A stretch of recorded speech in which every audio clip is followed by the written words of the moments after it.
Oh, praise God. Odofo nyankopon show bebre nenso.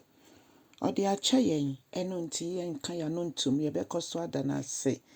Ora Yesu ye bekoso yiwa ye bekoso akamfo. Ye bekoso de kese ya mawo. Erade a woso na wo kron. Erade won sanu nyuma ye wanwa dodo. Ebra adwene ne ntiase so. Erade yen kan sen. Erade yen kan sen. Woni ye di ni yo si ye ka o kese ya Erade abra adwene ntiase so. Mpempenso di edu ye da wase me bompa ye wo Yesu Kristo dim se Erade enenso kasa kire yen wai ma yente wase ye fa ye ho nyina nto wo so awo Jesus Christ dim. Hallelujah. Odofo me ma wakwa benne de bauti asie sendumedi so ye be fa yakin kansa mafi odifo Isaia woman no 18 kron ne chichemu mienu edikosi enson.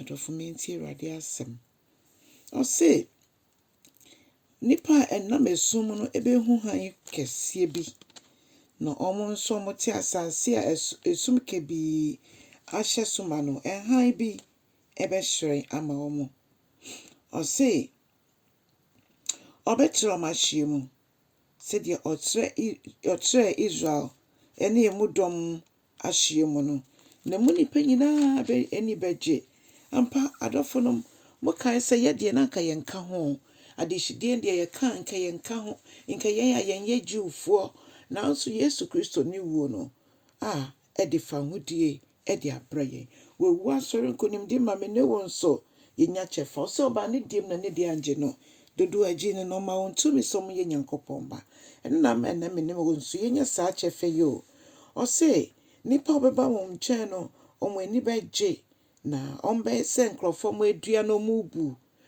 ombe se nkrofo mo akwa adi nkonim no mo che japade omo anya eni debe enie o say sabre no obeba no webebubu nkonnua nyina enkoa somo nkonnua ampa mene wona ka ye enkoa ema bone ene owuo Yesu abeji efi ni nyina emo na o say obeyi ye nesoa dododo a da ye meti so ni nyina obebubu ni nyina na nia o hye ye nso no obese na ginetu obebubu ne mpochre obebubu na ba ode ebubo ye nyina ampa Yesu Kristo webedi obonsam so kunim na afi wa maye momutumi ewo ne so odi ehwe obi a otan wo obi oprepra wo obi oye ya aka de na obi ababeji efi ne nsem na wasade wa maye tumi etimi didi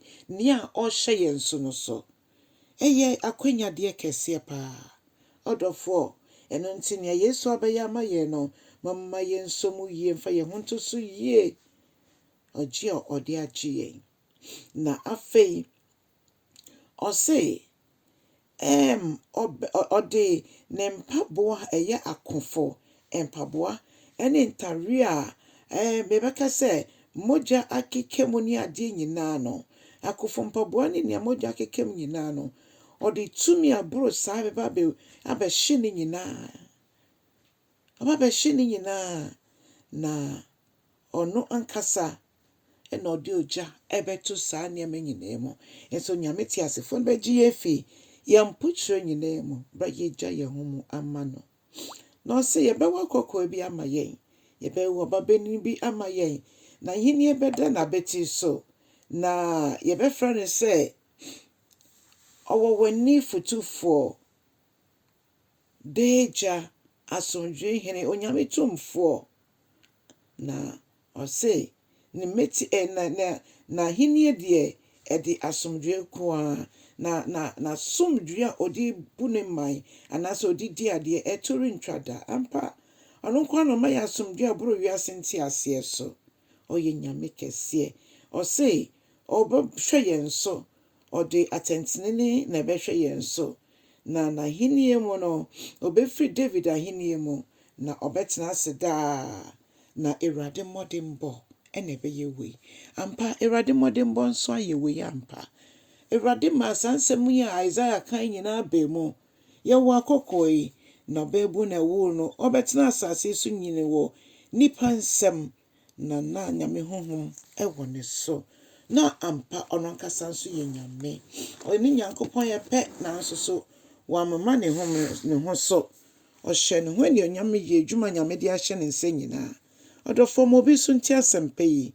Kyɛ asɛmpa yi na yɛnhyira. Wɔ Yesu Kristo din mu. Amen.